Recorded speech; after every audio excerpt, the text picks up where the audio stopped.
Hello and welcome to Bend the Knee, a Song of Ice and Fire podcast. I am Sir Matt. And I'm Sir Jimmy of House Nuts. Welcome to our Song of Ice and Fire book club. Today we are into Davos 4 of A Storm of Swords, my favorite book of all time. Matt, how are you doing, my friend? I did pretty good. We were off last week. Jimmy was in the land of Denver for his least favorite thing of the year. Of the quarter, every quarter, 3 months. Your quarterly trip. And yeah, I was thinking about putting out an episode myself, and this whole having a baby business, life things got in the way, to say the least. So here we are, anyway. And man, this is a good chapter today. Not the one I thought it was. Yeah, Davos is underrated, dude. Davos chapters are definitely underrated, but because we took a break for House of the Dragon, I thought this was the chapter where I was like, oh yeah, Davos. I think this is the one where he's thrown into prison. Right, and then Melisandre comes and visits. Nope, not even close. This is the chapter where Davos gets promoted to Hand of the King. Spoilers. So spoilers for the reread podcast. Yeah, man. This was a great chapter. I really loved it. I think it has a lot of illuminating stuff about Stannis and who he is, but also for Davos and maybe the way forward for him. And then, honest to God, I mean, I read this series 6, 7, 8 times or whatever. I actually forgot about the end of this chapter where Stannis with Kingsblood names Balon Greyjoy and Robb Stark. And I actually was like, man, this is so much more fun than I remembered it, because we know that they die, right? And also thinking about the fact that a lot of the motions to get them killed were set in motion prior to this blood deal, right? So we almost have proof that it's probably not divine. But if you are a follower of Melisandre or the Lord of Light, this looks like, Davos has got to be questioning himself, right? He's got to be like, well, maybe there's something in this. But then again, he also saw a shadow fetus, so I guess that he's already pretty convinced of the power. Certainly, yeah, he certainly sees it. I mean, there's a ton that actually happens in this chapter. Lightbringer, and it's cold to the touch. I mean, there's visions of the others. Yeah, it's pretty huge. But yeah, Jimmy, before we get going, man, how you doing? How's everything going? Hey, things are pretty good. I'm a little tired, but that's kind of par for the course nowadays. But I'm excited, man. I'm excited. I feel like lately I've been reading, obviously, A Storm of Swords, which, like I said, is my favorite book of all time. But I've been reading a lot of other really good stuff. And I talked about a little bit last episode, but Tad Williams is about to release his final book in the Ostenard series, mainline series. He's going to do a couple spinoffs, but very excited. Very ready for some fall weather, even though it's the end of October. I feel like we're just getting into fall where I'm at. And I always am just like ready to read when this time of the year comes around. I'm always ready to read, but read even more, I would say. So things are good, dude. Things are really good. Good. Yeah. Good. Let me just say that I think I speak for everyone in the United States of America as we sit here and say that I'm ready for the election to be over. Oh yeah, I mean, I'm just trying to blank it out of my mind. My phone literally was going off as you were talking, and I just get spam calls about the election left and right, and I'm just so over it. Yeah, the only politics I want to hear about are the Westerosi politics. Okay? Well, there's a lot of them right here. A lot of betrayers and treason talked about in this chapter. Who can be trusted but just an onion knight? Which is, man, I love Davos, dude. Yeah, but I know we have a lot of listeners from around the world, but let me tell you, America's election season, geez, it is just nonstop, 24/7, ads here, ads there. I get text messages from both sides because I have an Ohio phone number, and my old Pennsylvania phone number gets destroyed, dude. I know. And then even our local stuff, I haven't even looked them up yet, right, to see like what the deal is. And it's just in Oregon we get a vote by mail, which is great. In Ohio, you had to go. And some people are probably like, as you should. Have to go down there. I like voting by the mail because then I can look and you can do your research and stuff, which is cool. So get out there and vote, folks. Yeah, get out there and vote. Just the quicker we vote, the quicker these stupid calls will stop. Exactly. I'm tired. I used to be pretty political and I used to be real into it. Now I just think both sides are evil and corrupt, and I just don't really care anymore. But Matt, we're feeding into it. We're talking about it. I know. This is supposed to be a safe space for a Song of Ice and Fire fans, and we're over here just. Do you think? And also, I mean, shout out to Uganda, one of our number one countries. For absolutely. Kenya, They don't. Yeah, Kenya, all those other countries that listen to this. They're like, what are you talking about? They're probably like, you guys. I mean, yeah. Well, election season at least better here than it is there, I guess. You know, I mean, I don't know that for a fact. I have no idea.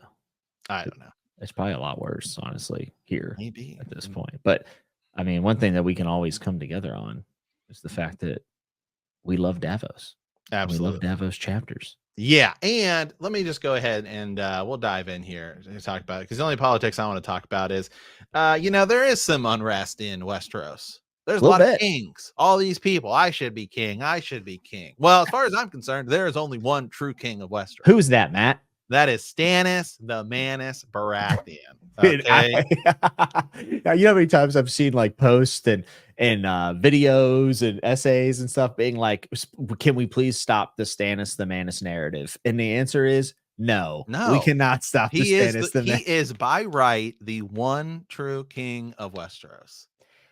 There's a strong argument that he should have inherited that throne, I think. There is no a strong argument. It's truth. It's the argument. There is no other argument. Robert Baratheon took the throne from the Targaryens. That he is king. So I mean, yeah, Jon and Dany are out there, and they have to take it back. But I mean, he took it. That's just how it works. All right. There was Native Americans here, and we came and took their land. Was it right? I don't know, but we did, and that's how it works. I mean, that's how it works. It's just like Rome. They conquered all those places, and Persia conquered all those places, and England and everybody, my God, Egypt and everybody throughout history conquered everybody, and that's just how it works. You take the land, and it's it. It's not saying it's right, but it's how it works. Then you are the rightful ruler. Robert said, I'm taking the throne, and he did. So he is the ruler. Okay. And the law says that it's supposed to pass to his first true-born heir, which he doesn't have one, meaning his true rightful heir is Stannis the Manus Baratheon. Well, it is interesting to think about, what is law or what is right or whatever. But then on the flip side of that, to think about an effective leader, it's like one of those, and that's the thing, like life is so gray and nuanced in this manner where it's like, well, yeah, this person absolutely should be, like, by all intents and purposes, we see it. We're like, this person should be in charge. This person should be the winner. And then something comes along that feels like maybe a cult of personality or has a different value, whatever it might be. And then we're saying, well, this person lacks these things. So even though they're supposed to be the one in line, we're actually going to go this other way. And this is the big thing with Stannis, right? And Stannis admits this in this chapter. Robert had an uncanny ability to make his enemies his friends, to slay their brothers at night or in the morning, and then drink with him at night in the halls. And in some ways actually gives us a lot more context about Robert Baratheon, because to this point in the series, we kind of look at Robert Baratheon as a complete mess up, right? A drunken, whoring king.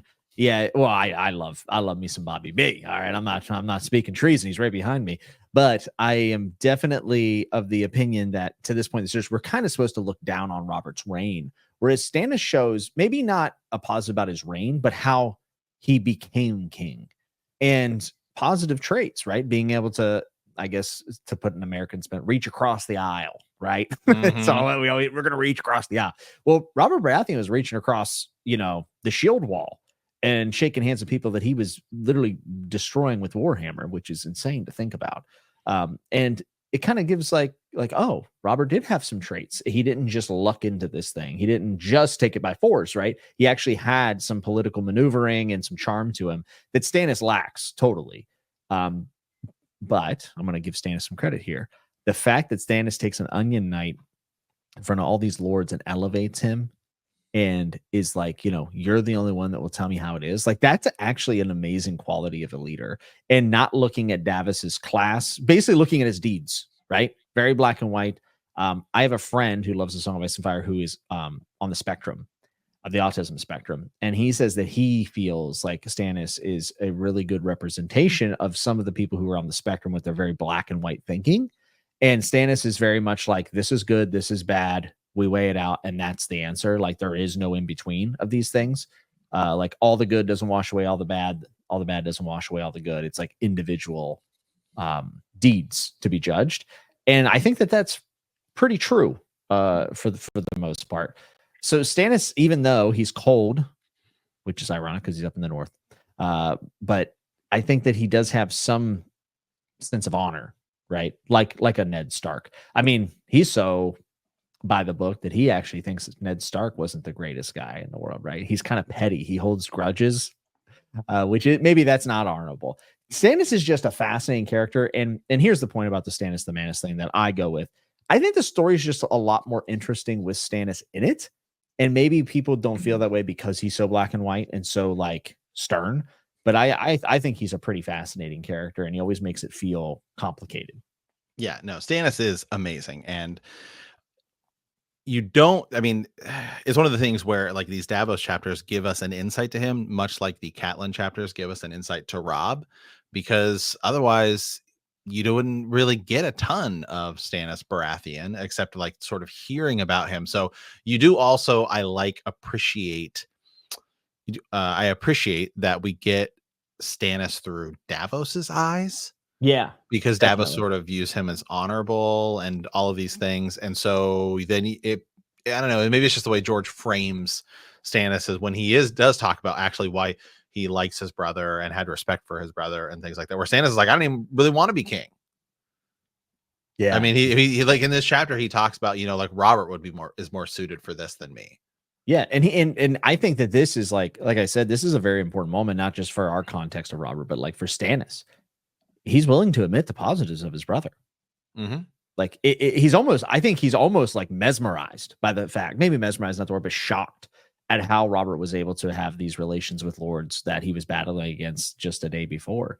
And it is, I mean, that's the kind of like maybe once in a family tree kind of thing happening of having someone with that much charisma. Though Renly also was pretty charismatic, in my opinion. Yeah. It just seemed like he did not garner as much respect as Robert because Robert was also swinging a warhammer on a battlefield in the very like masculine culture of Westeros. So I think that this shows like Stannis having some self-awareness, and that goes a long way for a guy who's so black and white about everything. Yeah, I agree. All right, well, let's dive into the chapter today, which is chapter 36, Davos 4. Axel Florent brings Davos Seaworth before King Stannis Baratheon, taking the torch with him to leave his brother Alistair alone in the darkness of the cells. Axel tells Davos in private that he has seen Stannis' victory in the flames, and if Davos does not help him become Hand, he will see the Onion Knight killed. Stannis proclaims that Alistair will die for treason, and he has Axel tell Davos of his plan to invade Claw Isle. Davos calls the plan a folly, and Stannis dismisses the enraged Axel. Stannis mentions that Barristan Selmy once told him that the rot in King Aerys' reign began with Varys, and that Robert should have killed the eunuch and sent Jaime Lannister to the wall as Lord Eddard Stark had suggested, but Robert listened to Jon Arryn instead. Stannis then raises Davos to Lord of the Rainwood, Admiral of the Narrow Sea, and his new Hand of the King.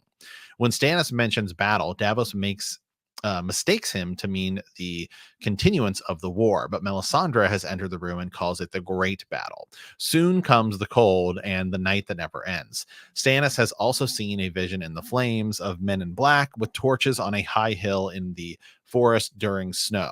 While all around them shapes were moving, Melisandre proclaims that Westeros must unite under King Stannis in order to defeat the one whose name who must not be spoken.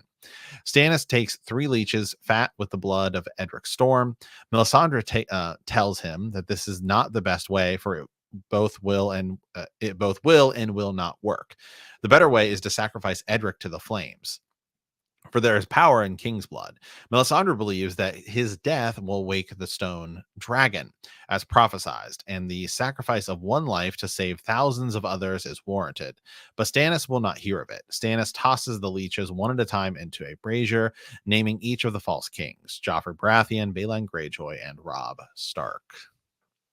Yeah, this is a massive chapter, to be entirely honest. Yeah, it's humongous. I mean, we have obviously I mean, would you agree that the Night's Watch on a hill surrounded by moving Fist of the First Men, possibly that we've kind of already seen, or maybe it's a more of a future scene that we might see in in the battle. I don't know, but I'm sure people probably feel like it's the Fist of the First Men. I think I do at Right. this point, but who knows if we get wins, maybe we'll see something else. But with this chapter, you see a line that Stannis is not willing to cross.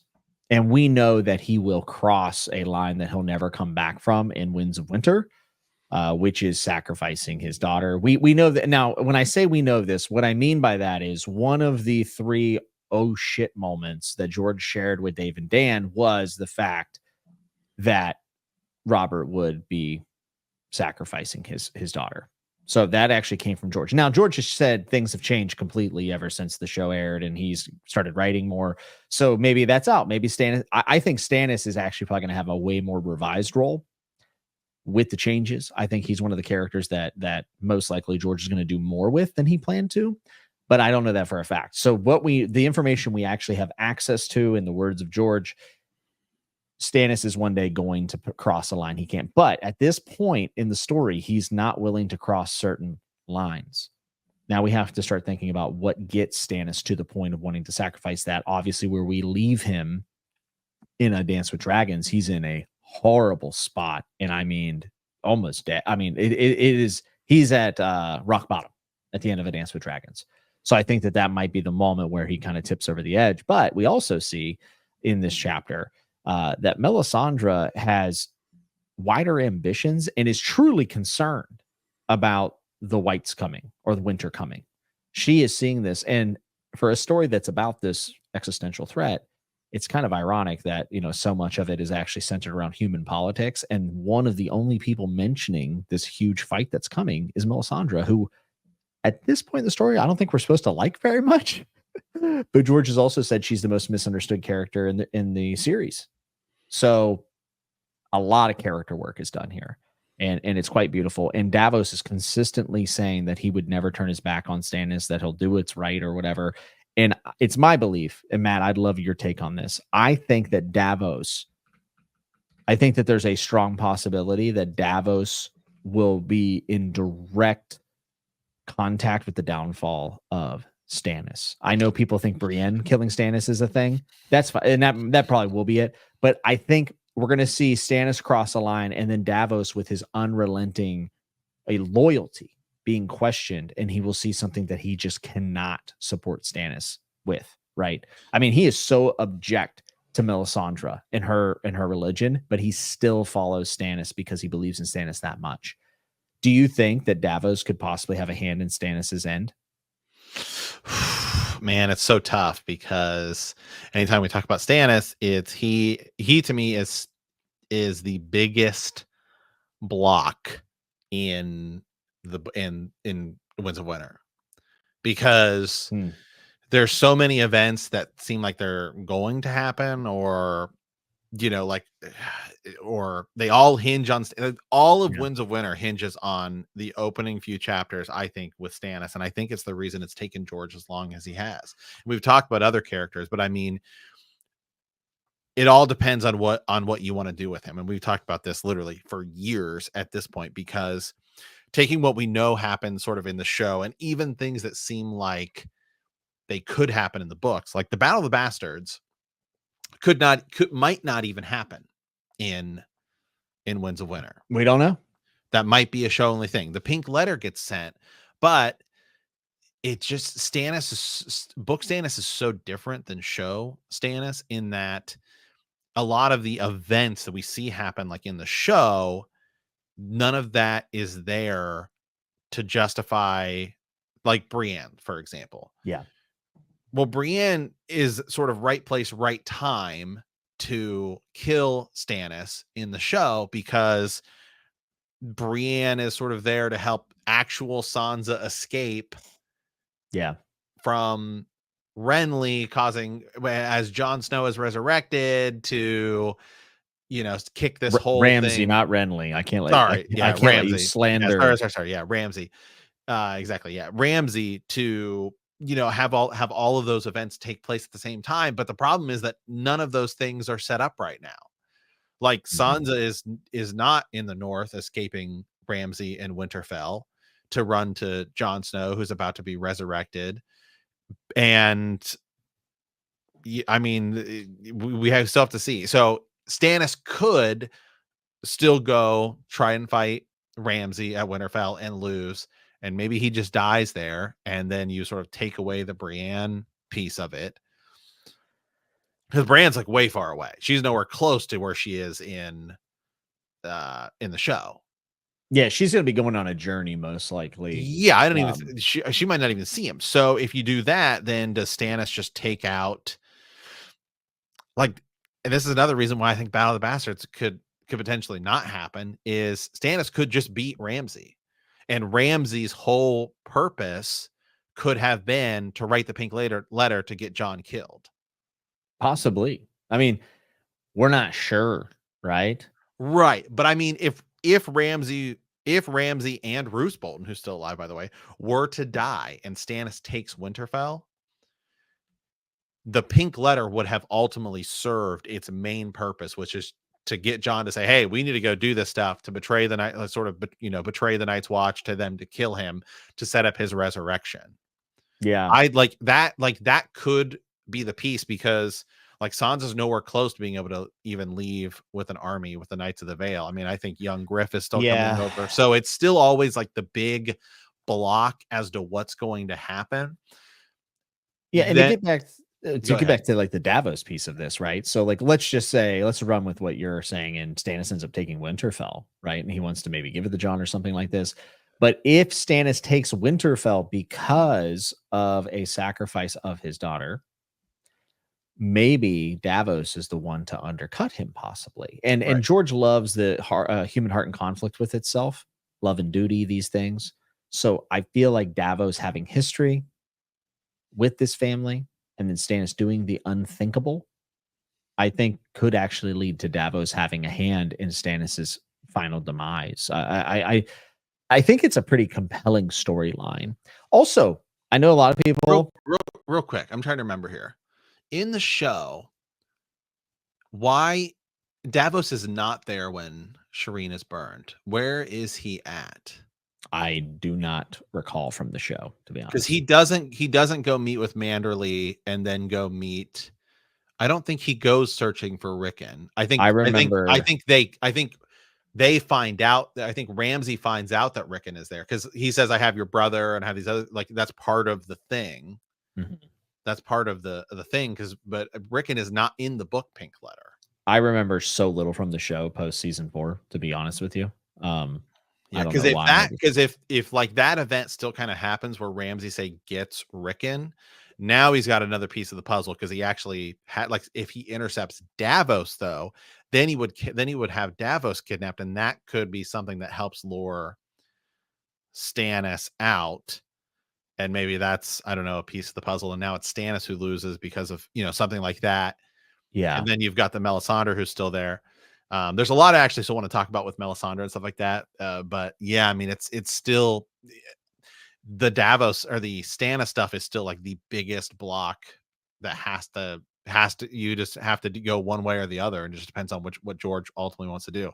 And if you look at a lot of the language he's used in talking about Winds of Winter, Stannis is almost one of the people he never talks about. He's like, oh, I've worked with Cersei chapters and Arya chapters, stuff like that. I think it's the hardest part.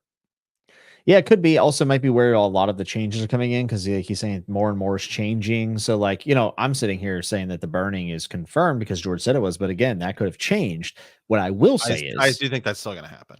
I've seen a lot of people say that it's an unrealistic thing, and that Stannis would not do this. However, you have to realize that the power of magic and its influence in the perception that you have around you of what it's accomplishing is in direct correlation with like your next moves using it. So what I'm trying to say is that at the end of this chapter, Stannis says these 3 people will die, and then they die. Okay. Now he's going to be at rock bottom, and Melisandre's going to say, if we can burn your daughter, we will accomplish this thing.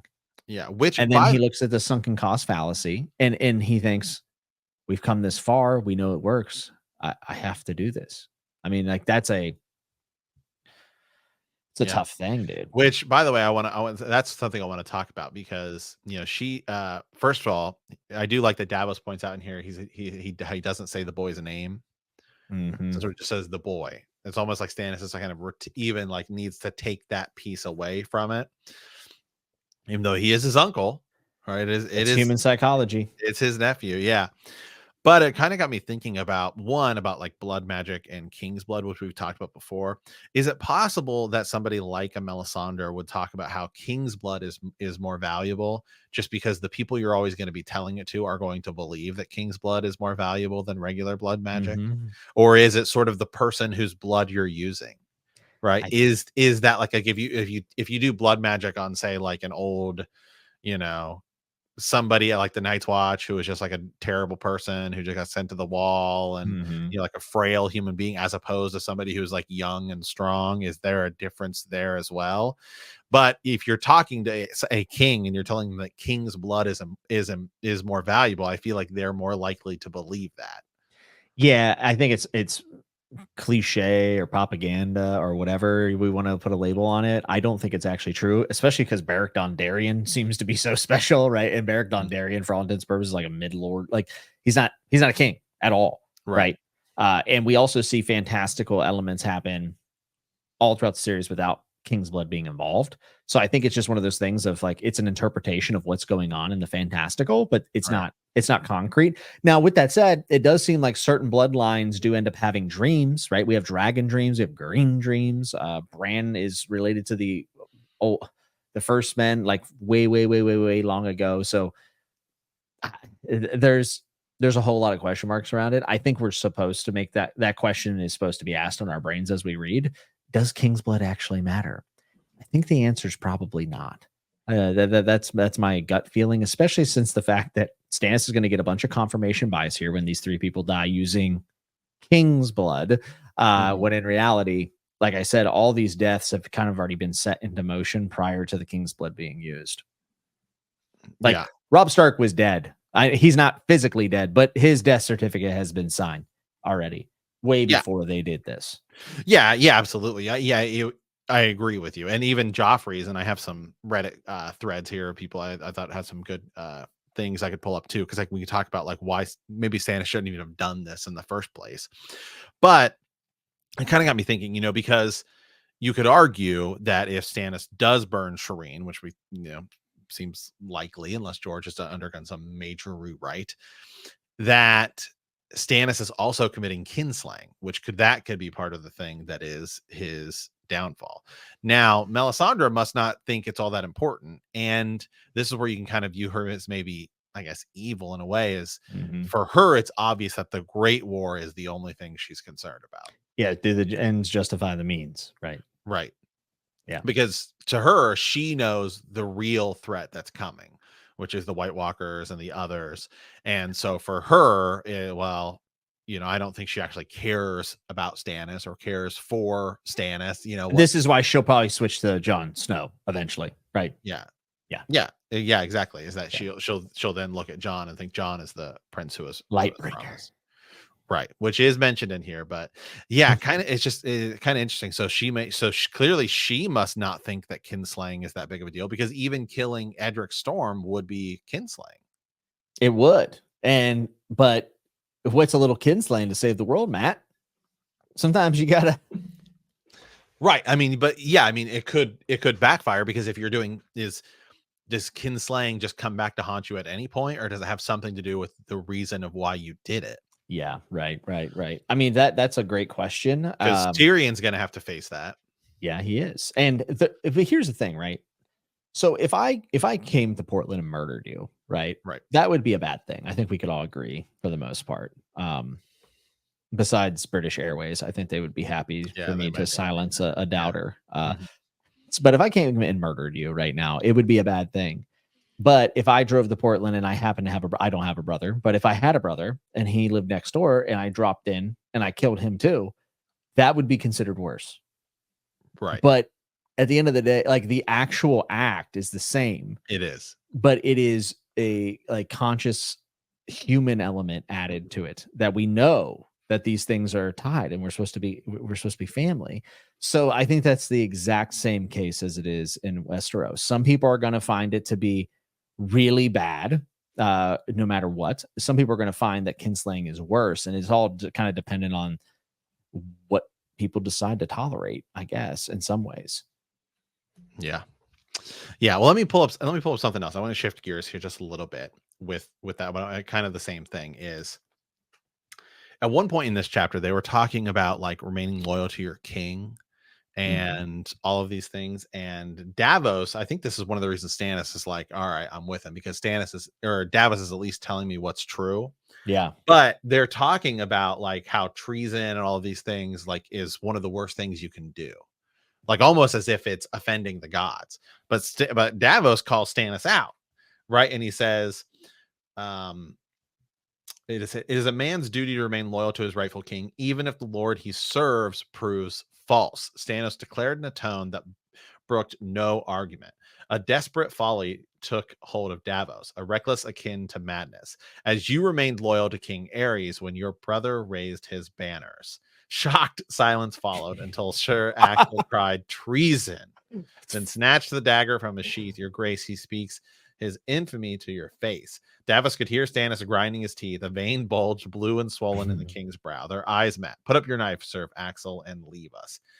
And then he leaves, and then Melisandre comes in. You're thinking, uh-oh, Davos might get burned. But I think that's the moments where Stannis realized Davos is the guy I need. This is where his black and white thinking is good. Exactly. Yeah. But like, it is still like, yeah, you did. I mean, you're sitting here talking about like, oh, the things you should, like we're talking about, like gods and kinslaying and all these things. Is that something where maybe that comes back to haunt you? Where, I mean, Stannis says you should always obey your lord no matter what happens. And then he goes on to talk about how it was a hard decision. And he then begins to view it as, do I go with my brother or do I go with my king? Yeah, man. And kind of shocking. And the funny thing is that he chooses his brother, which is his family, but then it's almost like he doesn't want to kill Edric Storm, even though he has put him off to being a boy, but later is going to make the decision to kill his daughter, which is like, that's the like ultra broken, this is what we have to do. And this is why I love A Song of Ice and Fire, not because of the kid murdering, obviously that's horrible, but it's the journey down this rabbit hole that Stannis has went through, from a guy as black and white as he is, choosing to go with his brother, at the end of the series choosing to sacrifice his daughter. And he is pushed there by a narrative that he deserves power and that the power is his rightfully, whether he wants it or not. He needs to take it. So one of it is his black and white thinking mixed with the idea of being in power. And then on top of that is this extreme view of religion that's telling him that he is divine, that he is a light bringer, that he's a Azor Ahai. Like, these things are all meshing with his personality, which is sometimes good, sometimes bad, but is very black and white. And you see how someone kind of loses themselves.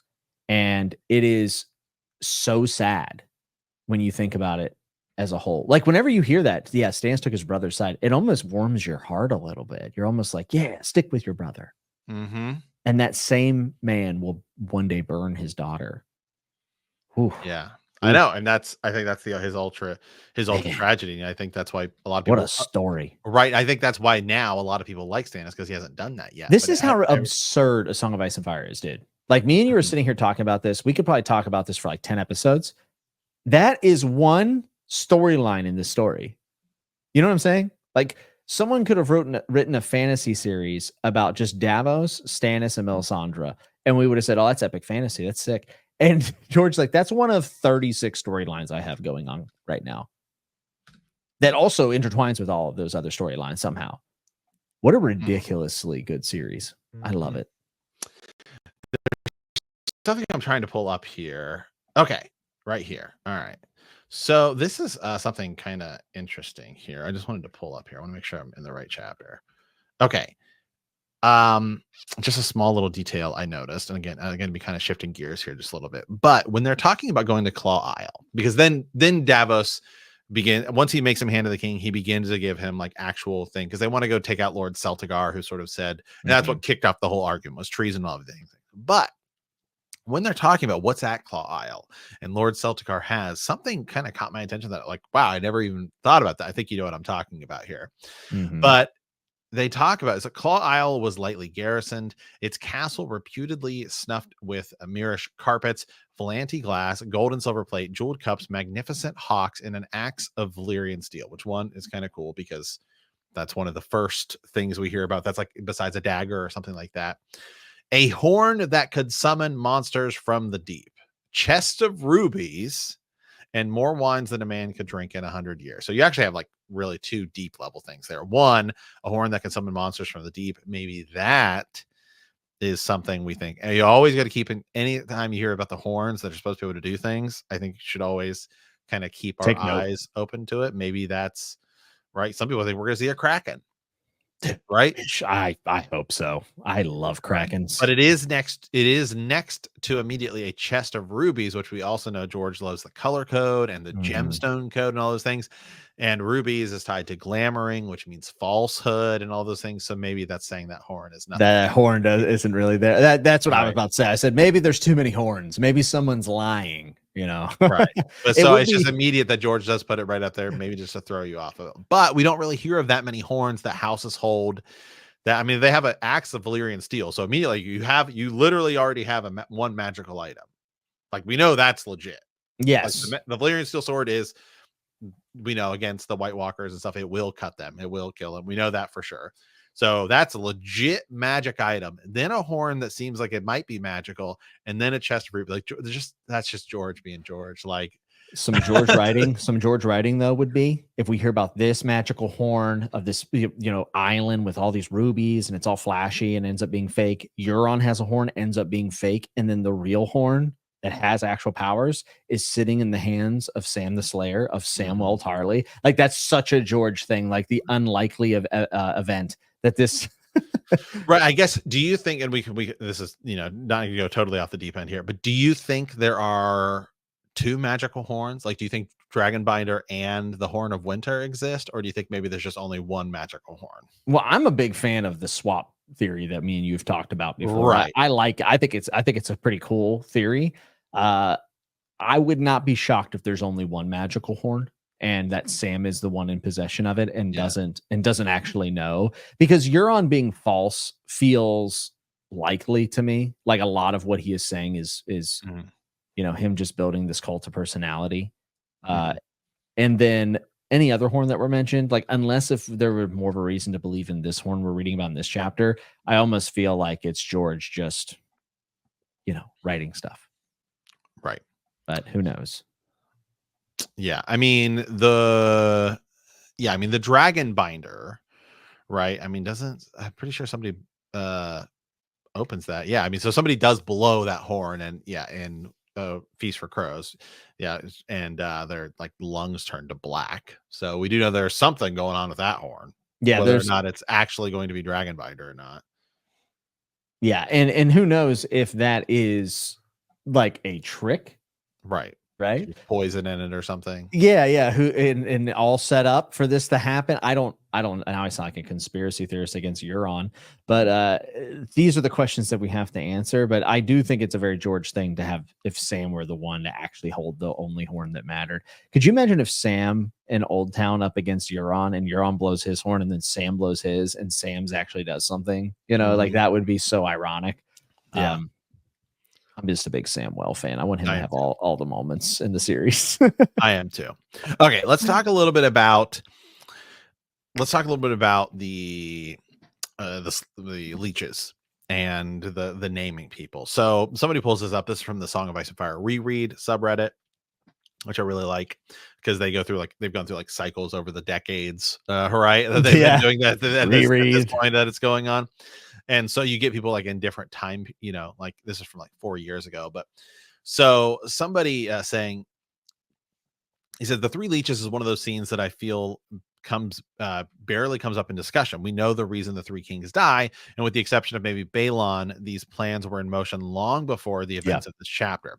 So is it just coincidence? After all, Melisandre did note that it would be safer to use the boy. Instead of that, I kind of want to talk about a strategic aspect of the scene. If the objective of the Three Leeches was to truly kill the Three Kings, I'd like to ask Stannis one question. Are you insane? Joffrey is despised by everyone around him. Stannis should be overjoyed to have him sit the throne. All killing him does is replace Joffrey with the far more amicable Tommen. Why not go for Tywin instead? Even Arya figured that one out. Balon is just why. Sure, killing him will force the Ironborn to retreat from the north and crown a new king, but Stannis is on the opposite side of them. All killing him does is remove another potential threat for the Lannisters. Now, it would make sense if Stannis would ally himself with Robb, but he doesn't want to. Robb the third and final leech. With this move, Stannis would cripple the only noteworthy foe the Lannisters have left, allowing them to complete dominate the war, which is exactly what happened. Regardless if the leech plan actually did something or not, I'd say this is the single most idiotic move in the entire story. Yeah, I think there's a far more idiotic moves, actually. I don't think it's the most idiotic move. I understand looking at it from this lens and like finding something that no one has said makes you feel like this is actually, but no, I think there's far more idiotic things. With that said, it's not the smartest move in the world, but for someone who's been beat down and scorned and is feeling it, I think that it's not inexcusable to feel brash or maybe not that surprising. Stannis also is looking at it like a power vacuum. Balon gets killed, they go back to the Iron Islands. That's actually a huge deal. Getting the Ironborn back to their island, fighting within themselves is actually smart. I don't think that the Balon assassination is bad. The Robb one, I think, is probably the one that makes the least amount of sense in many ways, because Robb just wants to be king in the North. And Stannis could have that talk with him whenever he wanted, or he could battle him or whatever. So I think the Robb one comes from a place of emotion and being scorned and not being helped by Robb. I think that bothers him a lot. So that one probably feels the most petty. But the thing about Joffrey is very hated, and you could say that it could cause unrest or whatever, but he's also unpredictable. And that is a really scary foe to go against, because when you're not sure what they would do, it's hard to plan your next move. But on top of that, if Joffrey were to die, Tommen is a small child in the book, right? And the idea being that if there's a small boy, no one respects it, more ripe for the taking. People will see that Tywin's actually behind the throne. Maybe he'll become regent. I think that you can make an argument that you're better off having Joffrey there and killing Tywin. I think killing Tywin is probably the smartest move, but I think that there's at least some logic to the idea of having Tommen become the heir, and then having to sit being so young, no one taking it serious. Power vacuum comes in, Stannis hero. So I still think that it's kind of explainable. I'm not saying it's the smartest move, and maybe it's a blunder. Maybe I'll even give it to it's a blunder, but it's certainly not the biggest blunder in the series, I don't think. Yeah, I also think, maybe he just thinks that by killing all these people, he can immediately just be the only one left, and everyone's going to say that. So I don't know. Yeah. He also just lost a big battle against Joffrey. Yeah. So, I see that. I do somewhat see the idea of, if you really want to wait it out and everything, especially since you're going north anyway, like that's kind of the thing that's kind of weird, is he decides to make this decision now and say, okay, well, I'm going to do this and then go fight the others. Why would you use the leeches to kill everyone and then go fight the others when you could just go take King's Landing and then build a massive army to then go fight the others? Is kind of like the weird thing about the timing and everything, especially because he just used the leech against, he didn't use it. Well, yeah, he did the leech against. Well, he doesn't have the means to fight at King's Landing right now. Right, because he just lost, but he did use magic to go kill Renly, and we know that worked. It did. So that one straight up worked, by the way. Like that's the weird thing. Like these leeches, we can explain why it isn't real magic, but like the Shadow Baby's really magic, straight right? Up work. Like straight up, it was very effective. Yep, straight up work, 100%, no issues whatsoever. Yeah, that one, like, and that's like when I hear people say, "Oh, there's actually no magic in a Song of Ice and Fire; it's all illusions." And I'm like, no. There was a shadow fetus. Faceless Men magic is also legit. We know, very legit. Yeah. And that's what makes the series kind of There's fun. also dragons. Yeah, and we're supposed to be questioning these things at all times. We're supposed to say, well, did the leeches really work? And we also see people, attack White Walkers and it doesn't do anything with normal weapons, and then they attack them with special weapons. Magical, and they do work. The obsidian. Yeah. I mean, that's what makes it a fantasy and kind of fun in many ways. Yeah, I agree. But yeah, it's just interesting. It is interesting to talk about. Like, well, had he not done that, all of those things. Plus, I agree with you about the Balon Greyjoy being the one that makes the most sense because they're also hard to fight. They're very hard to fight, and Because they're a good lot at of what people they don't. do. A lot of people don't have a navy. He just lost his navy. I mean, look at what's happened to the North while Rob's been gone, and Rob's saying, "We got to go back." I mean, this is Right. like big stuff. Now, obviously, with the Bolton, we know that, but it's. I think people kind of sleep on the Greyjoys a little bit, like they think that they're almost like jokes. But there's a reason why they're always considered in the small councils, and yes, they may not be able to take King's Landing, but they can mess stuff up pretty bad, even in House of the Dragon, right? We keep hearing about the Red Kraken over and over and over again at these councils, and they're kind of like, like we'll handle it. Well, eventually, it's going to come to a bit of a head, and they're going to really have to handle it at some point. But I think the Greyjoys deserve a little bit more respect as a force to cause disarray, because that's what they do, and they're very good at it. Yeah. Yeah, it is. It isn't. Also, like one of the things that you kind of forget about is, like, okay, and this is why you have to kind of read all the chapters and everything. But like, Yeah. okay, well now they're saying we're going to go north. Well, if you think about what's going on at north, John's up there. He's with the Gret and everything. They're getting ready to attack the wall and everything. And so that is one of the coolest scenes is when Here comes the cavalry, and it's Stannis. Yeah, Stannis shows up. Like, oh yeah, I kind of forgot about that because I don't think if I look, I don't even think you have another chapter for quite a bit. I'll look. I mean, I think that Here Comes the Cavalry is one of the few that has actually caught me off guard. Like when I first read it and it happened, because it feels I like was it comes like, out of nowhere. what? Even though, but yeah, because so Davos is chapter 36. That might be. Let's see here, Davos.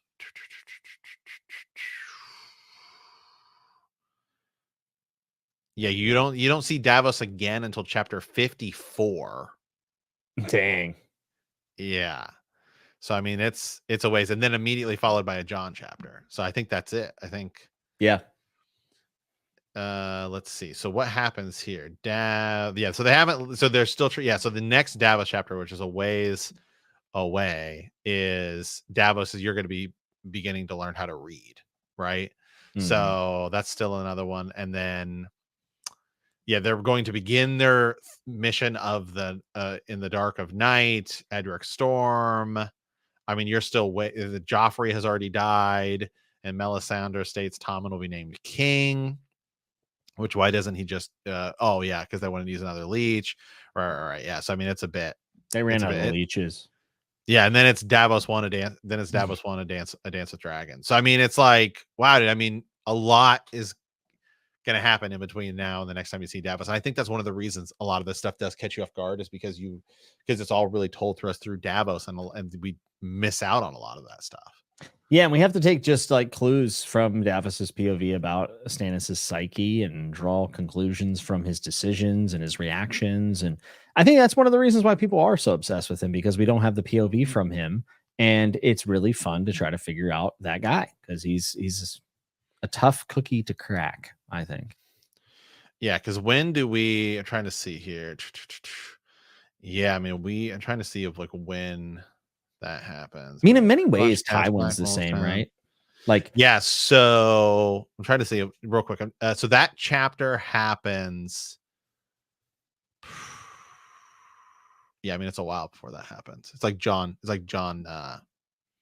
10. I mean, it was like when all that stuff goes down. Yeah, it's gonna be a while from now. Yeah, Stannis is a fascinating character because of with the psychic distance that we are from him, and I think Tywin is the same way. You know, Tywin's been dead in the series for what 15 years, 2003, right? So we're like 20 years reading through it, yeah. But yeah, I mean, he's been dead for 20 years technically, but people still talk about Tywin. Did he do this? Does he think this? Was Tywin ever a good dad? Blah blah blah blah blah. And it's because we don't know. We had to see him through every other POV, and we never got one from him, which. You have to decide as a writer which POVs you're going to show, and you have to make those decisions very intentionally. And because of that, you know, you can play with that, I guess. It's a tool to not feature them as a POV. Robb Stark being another example, which George has actually said he regrets. He wishes he would have written a Robb Stark POV. But honestly, I'm glad he didn't. I think it's okay. I like the way it is. I think Catelyn is fundamental to the themes of the story of motherhood. And also, you know, she has her own biases that we're looking through in her eyes. And I think it makes Robb more compelling. I think another Stark child might have been just a little too much. Yeah, I agree. Whew. All right. Well, hey, that is a great chapter to talk about. And that's one of those ones we could break down for like 5 hours if we had the time for it. So with that, guys, I want to thank you for playing the Game of Thrones. In our next episode, we will be discussing A Storm of Swords, chapter 37, Jaime 5. We always love a good Jaime chapter here at Bend the Knee. And if you like our podcast, don't forget to subscribe, like us, write a review, leave a comment, or send us a raven at btkcast@gmail.com or bendthekneepodcast.com.